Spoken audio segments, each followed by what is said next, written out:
The Westing Game, Chapter 3, Tenants In and Out. Upstairs in 3D, Angela Wexler stood on a hassock as still and blank-faced pretty as a store window dummy. Her pale blue eyes stared unblinkingly at the lake. "Turn, dear," said Flora Bomback, the dressmaker, who lived and worked in a smaller apartment on the second floor. Angela pivoted in a slow quarter turn. "Oh!" Startled by the cry, Flora Bomback dropped the pin from her pudgy fingers and almost swallowed the 3 in her mouth. "Please be careful, Mrs. Bomback. My Angela has very delicate skin." Grace Windsor Wexler was supervising the fitting of her daughter's wedding dress from the beige velvet couch. Above her hung the 24 framed flower prints she had selected and arranged with the greatest of taste and care. She could have been an interior decorator, a good one, too, if it wasn't for the pressing demands of so on and so forth. "Mrs. Bomback didn't prick me, Mother," Angela said evenly. "I was just surprised to see smoke coming from the Westinghouse chimney." Crawling with slow caution on her hands and knees, Flora Bomback paused in the search for the dropped pin to peer up through her straight gray bangs. Mrs. Wexler set her coffee cup on the driftwood coffee table and craned her neck for a better view. "We must have new neighbors. I'll have to drive up there with a housewarming gift. They may need some decorating advice. Hey, look, there's smoke coming from the Westinghouse." Again, Turtle was late with the news. "Oh, it's you." Mrs. Wexler always seemed surprised to see her other daughter, so unlike golden-haired, angel-faced Angela. Flora Bomback, about to rise with the found pin, quickly sank down again to protect her sore shin in the shag carpeting. She had pulled Turtle's braid in the lobby yesterday. "Otis Amber says that old man Westing's stinking corpse is rotting on an oriental rug." "My, oh my!" Flora Bomback exclaimed, and Mrs. Wexler clicked her tongue in an irritating.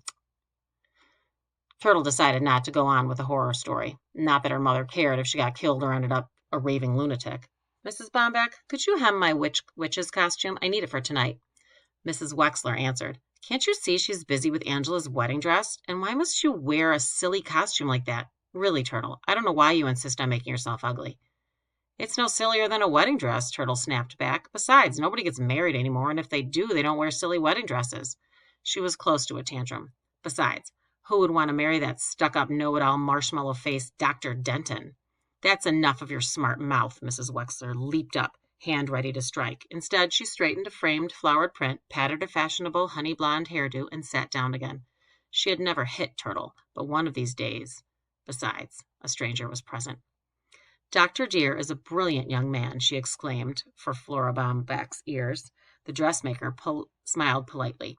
"Angela will soon be Angela Deer. Isn't that a precious name?" The dressmaker nodded. "And then we'll have 2 doctors in the family. Now, where do you think you're going?" Turtle was at the front door. "Downstairs to tell Daddy about the smoke coming from the Westinghouse." "Come back this instant. You know your father operates in the afternoon. Why don't you go to your room and work on his stock market reports or whatever you do in there?" "Some room. It's even too small for a closet." "I'll hem your witch's costume, Turtle," Angela offered. Mrs. Wexler beamed on her perfect child draped in white. "What an angel." Crow's feet were black, her skin dead white. She looked severe, rigid in fact, rigid and righteously severe. No one could have guessed that under that stern facade of her stomach was doing flip-flops as Dr. Wexler cut out a corn. Staring down at the fine lines of pink scalp that showed through the podiatrist's thinning light brown hair did nothing to ease her queasiness.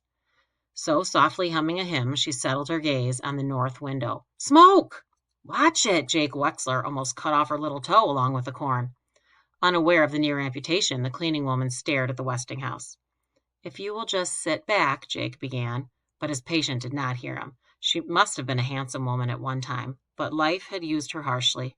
Her faded hair, knotted in a tight bun on the nape of her gaunt neck, glinted gold red in the light.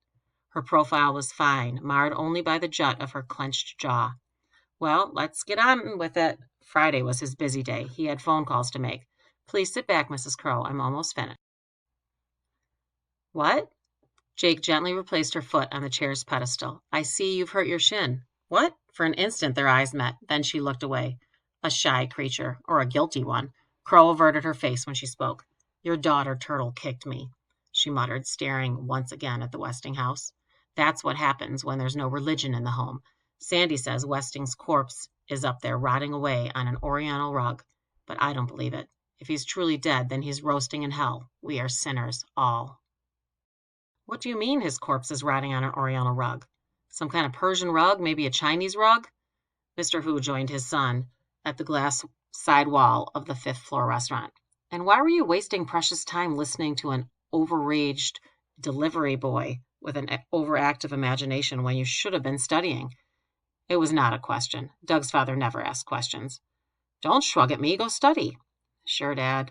Doug jogged off through the kitchen. It was no use arguing that there was no school tomorrow, just track practice. He jogged down the back stairs. No matter what excuse he gave, go study, his father would say. Go study. He jogged into the Hu's rear apartment, stretched out on the bare floor, and repeated, go study, to 20 sit-ups. Only 2 customers were expected for the dinner hour. Shin Hu's restaurant could seat 100. Mr. Hu slammed the reservation book shut, pressed his hand against the pane in his ample stomach, unwrapped a chocolate bar, and devoured it quickly before acid etched another ulcer. Back home again, is he? Well, Westing won't get off so easy this time, not on his life. A small, delicate woman in a long white apron stood in silence before the restaurant's east window. She stared longingly into the boundless gray distance, as if far, far on the other side of Lake Michigan lay China. Sandy McSuthers saluted as the maroon Mercedes swung around the curved driveway and came to a stop at the entrance. He opened the car door with a ceremony reserved only for Judge J.J. Ford. Look up there, Judge. There's smoke coming from the Westing house. A tall black woman in a tailored suit, her short clipped hair touched with gray, slipped out from behind the wheel, handed the car keys to the doorman, and cast a disinterested glance at the house on the hill. They say nobody's up there, just the corpse of old man Westing rotting away on an Oriental rug, Sandy reported as he hoisted a full briefcase from the trunk of the car. Do you believe in ghosts, Judge? There is certain to be a more rational explanation. You're right, of course, Judge. Sandy opened the heavy glass door and followed on the judge's heels through the lobby. I was just repeating what Otis Amber said.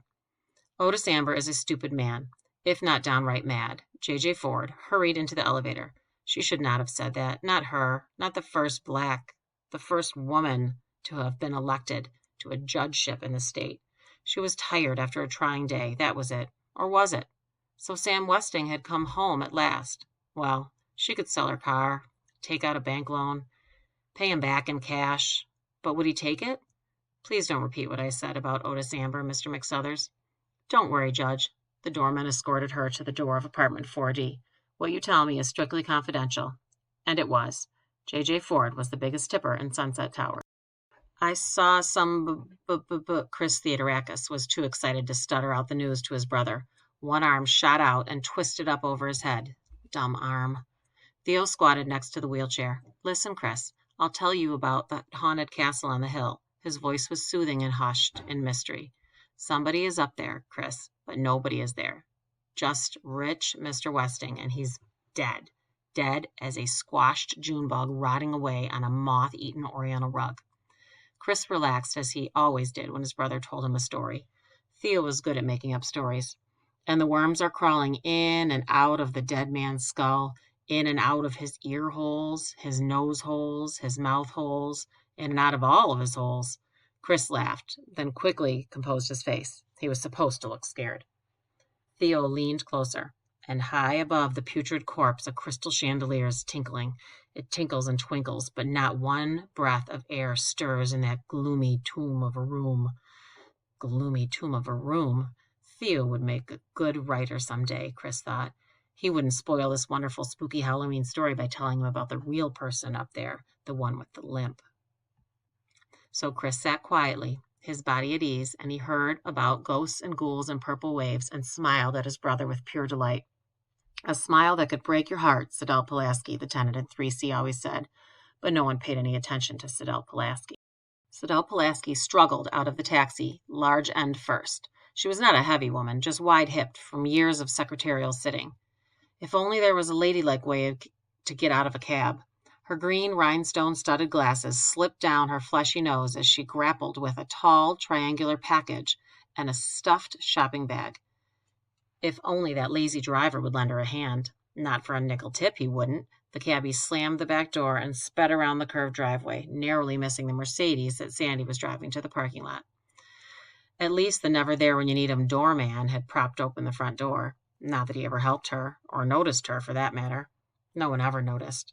Sidel Pulaski limped through the lobby. She could be carrying a high-powered rifle in that package and no one would notice. She had moved to Sunset Towers hoping to meet elegant people, but no one had invited her in for so much as a cup of tea. No one paid any attention to her except that poor crippled boy whose smile could break your heart, and that bratty kid with the braid. She'll be sorry she kicked her in the shin. Juggling her load, earrings jingling, and charm bracelet jangling, Sidel Pulaski unlocked the several locks to apartment 3C and bolted the door behind her. There'd be fewer burglaries around here if people listened to her about putting in deadbolt locks, but nobody listened. Nobody cared. On the plastic-covered dining table, she set out the contents of the shopping bag: 6 cans of enamel, paint thinner, and brushes. She unwrapped the long package and leaned 4 wooden crutches against the wall. The sun was setting over the parking lot, but Sidel Pulaski did not look out her back window. From the side window, smoke could be seen rising from the Westinghouse, but Sidel Pulaski did not notice. No one ever notices Sidel Pulaski, she muttered, but now they will. Now they will.